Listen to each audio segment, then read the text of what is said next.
Selena, மழை தொடர்பாக வானிலை ஆய்வு மையம் தெரிவித்திருக்கக்கூடிய தகவல்கள்.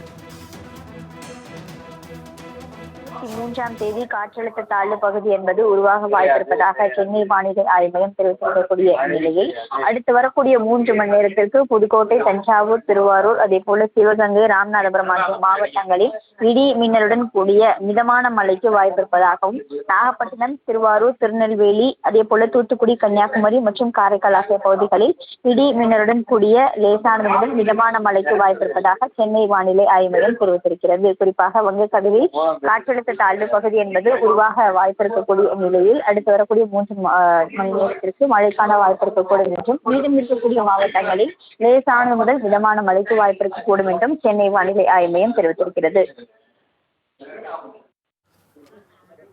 தங்களது தகவல்களுக்கு நன்றி செலினா.